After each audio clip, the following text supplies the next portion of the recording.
नमस्कार। 11 के अकाउंट्स के छात्रों का स्वागत है। आज विनिमय विपत्ति वाले चैप्टर में ही आगे बात करते हैं। विनिमय विपत्ति के हमने अभी प्रकार देखे थे, तो अब ये दो प्रकार के विनिमय विपत्र हम देखते हैं, उनका नमूना देखते हैं।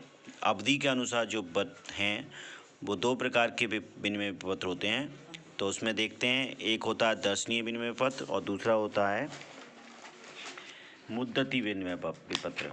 तो यहाँ देखते हैं कि नमूने किस तरह से ये विपत्र बनाते हैं। ये देखिए, इसमें रुपए, ये रुपए स्थान और डेट। इसके बाद मांग पर श्री अशोक कुमार को अथवा उसके द्वारा आदेशित व्यक्ति को अथवा वाहक को 35,000 रुपये का भुगतान दीजिए, इसका प्रतिफल प्राप्त हो चुका है।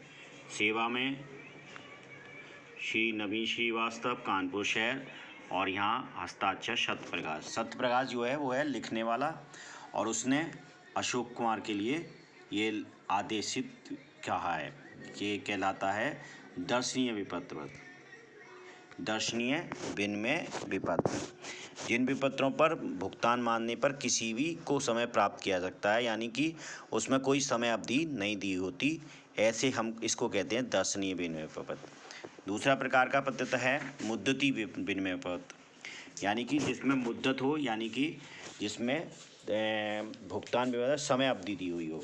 तो मुद्दती विनिमय पत्र के बारे में लिखा कहते हैं, ऐसे विपत्रों का भुगतान विपत्र में लिखी हुई समय अवधि बाद ही किया जा सकता है।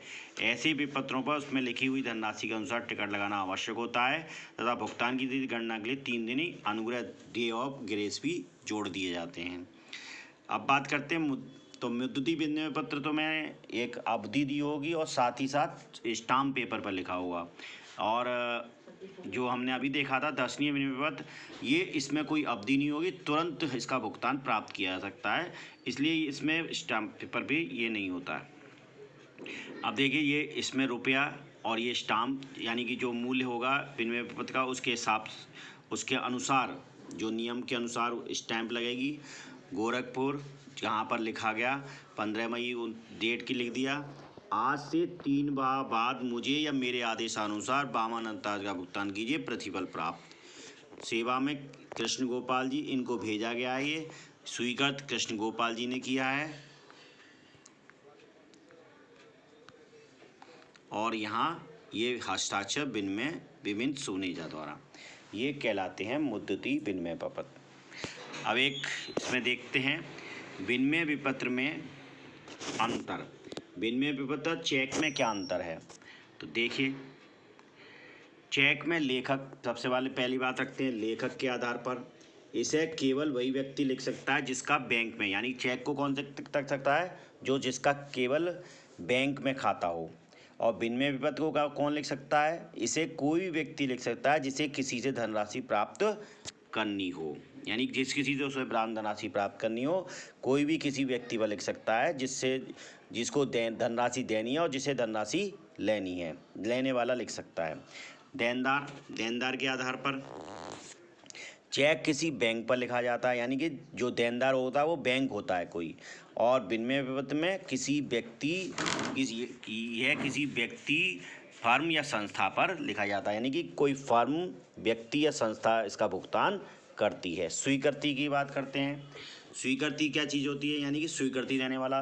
चेक पर कोई स्वीकृति की आवश्यकता नहीं होती, लेकिन इसे विनिमय विपत्र में देनदार को स्वीकृति देनी होती है, यानी कि देनदार से उसे स्वीकृत कराना आवश्यक होता है। भुगतान, चेक का भुगतान मांग पर या देय होता है, यानी कि जैसे ही वो मांग किया जाएगा तुरंत उसका भुगतान हो जाएगा।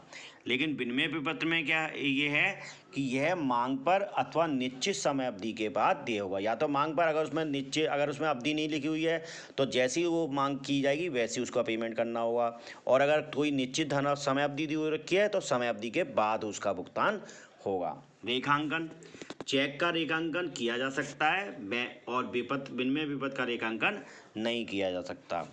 प्रतियां, चेक की केवल एक ही प्रति बनाई जाती है और विनिमय विपत्र की 3 प्रतियां तैयार की जाती हैं। फार्म का प्रयोग, फार्म का पत्र मतलब है चेक तैयार करने के लिए एक निश्चित मुद्रित फॉर्म का प्रयोग किया जाता है। नहीं, जो बैंक द्वारा मुद्रित किया जाता है वो फॉर्म भरना होता है, उसमें धनराशि वगैरह भरनी होती है, हस्ताक्षर करने होते हैं।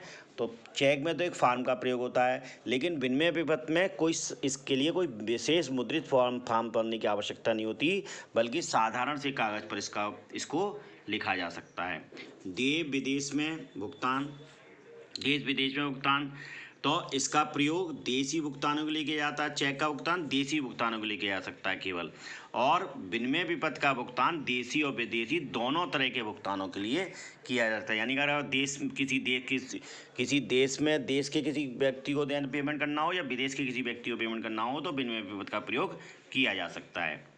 टिकट, चेक में टिकट लगाने की कोई आवश्यकता नहीं होती, लेकिन मुद्रित विपत्र में मूल्यानुसार टिकट लगाने की आवश्यकता होती है।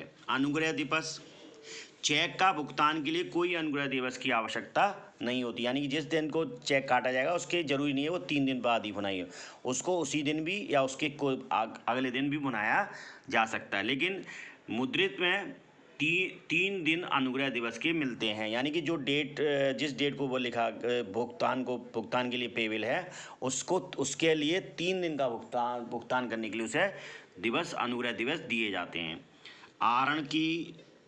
अनादरण की सूचना, इसका अनादरण होने पर इसकी सूचना देना आवश्यक। यानी कि चेक का भुगतान नहीं होता तो उसकी कोई भी सूचना नहीं दी जाती।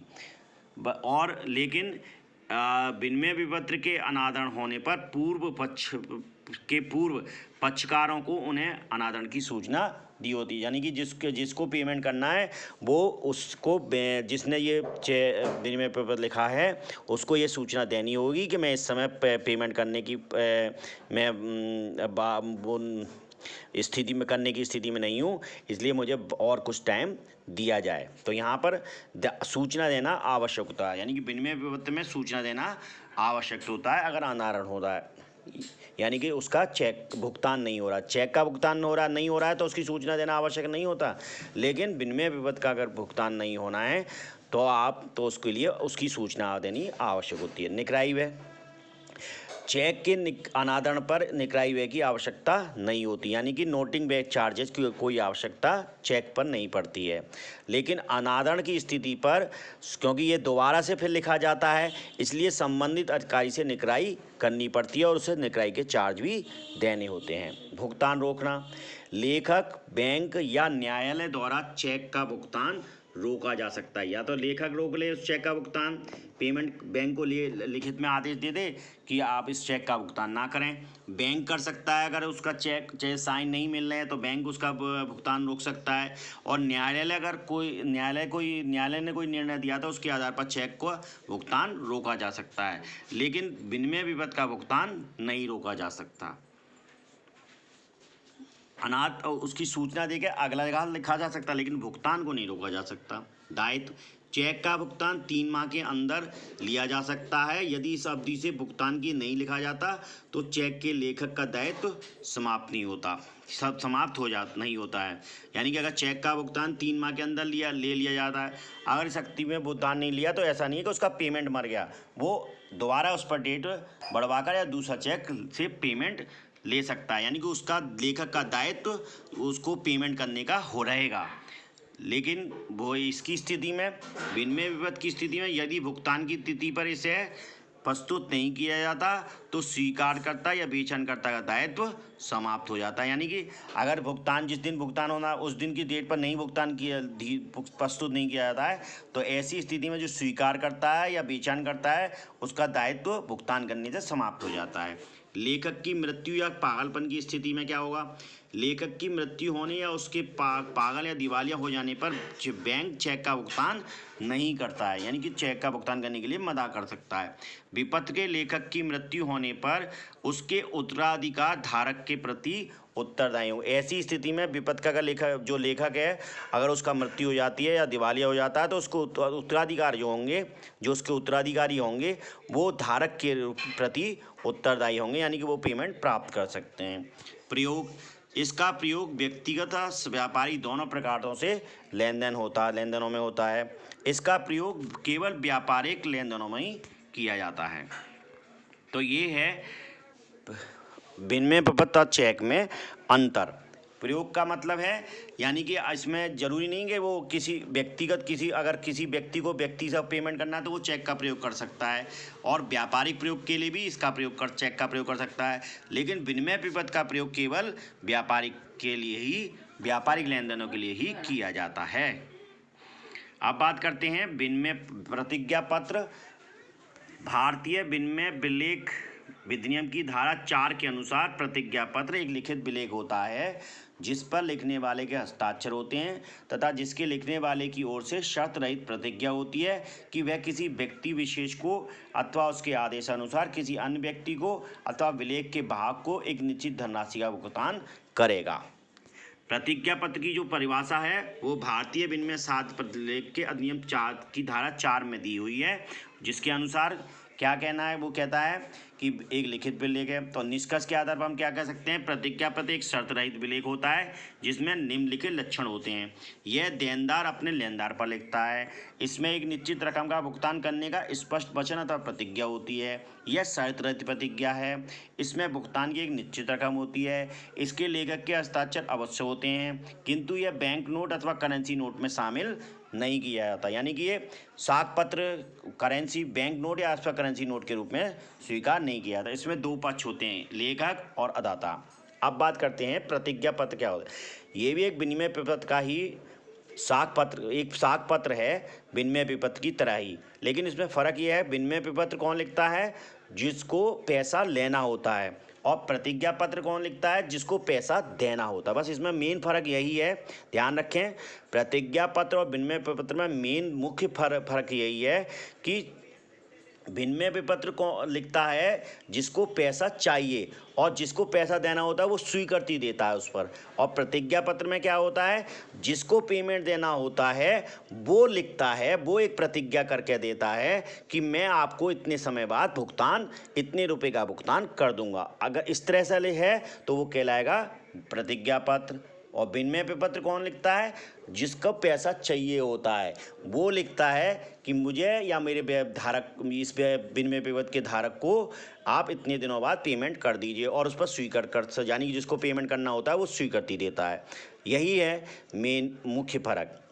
तो प्रतिज्ञा पत्र में तो हम समझ सकते हैं कि ये देनदार लेनदार पर लिखा, यानी कि जिसको पैसा देना होता है वो अपने लेनदार के लिए लेनदार को लिख के देता है कि मैं आपको एक इतने समय बाद भुगतान आपका कर दूंगा, एक निश्चित रकम का भुगतान कर रहेगा, स्पष्ट वचन करता है वो, इस पर प्रतिज्ञा देता है। यह शर्त, इसमें कोई शर्त नहीं होती, इसमें भुगतान की निश्चित रकम होती है, जो रकम आपकी भुगतान करनी है वो निश्चित रकम होगी।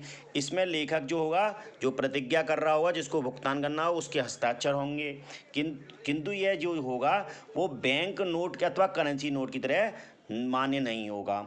कि इसमें दो पक्ष होंगे, एक लेखक होगा और एक अदाता, यानी कि एक तो जिसको लिखना है, जिसको जो वो लिखेगा जो पेमेंट करेगा, और एक अदाता होगा जिसको पेमेंट प्राप्त करना होता है। अब एक और प्रकार आता है हुंडी। हुंडी शब्द की उत्पत्ति संस्कृत भाषा के हुंड शब्द से हुई है, जिसका अर्थ है इकट्ठा करना। हुंडी भी एक प्रकार का साख पत्र होती है जो हिंदी, गुजराती, मुड़िया आदि स्थानीय भाषाओं में लिखी जाती है। हुंडी को भारतीय विनिमय साध्य विलेख में शामिल नहीं किया था, इसे देसी विनिमय पत्र भी कहा जाता है। इसमें ये कहा है, इसमें जो देसी प्रतिज्ञा पत्र कहा है, यानी कि इसमें भी यही कहा होता है। हुंडी में क्या होता है, ये आम जो स्थानीय भाषाएं जैसे गुजराती है, हिंदी है, मुड़िया भाषा है, इन भाषाओं में ये लिखी हुई होती है। और इसमें सबसे फ़र्क यही होती है बिल्कुल हुंडी की तरह ही है, लेकिन क्यों इसमें भी वही देनदार अपने लेनदार को एक वचन लिख के देता है, लेकिन फ़र्क इतने होता है कि इसमें जितनी रकम देती है उसके दुगना का लिखा जाता है इस हुंडी में। इसमें मेन फ़र्क यही होता है प्रतिज्ञा पत्र और हुंडी में, कि हुंडी में जो धनराशि जितनी धनराशि देनी होती है उसकी दुगनी धनराशि उसमें लिखी हुई होती है, ये कहलाती है हुंडी। धन्यवाद।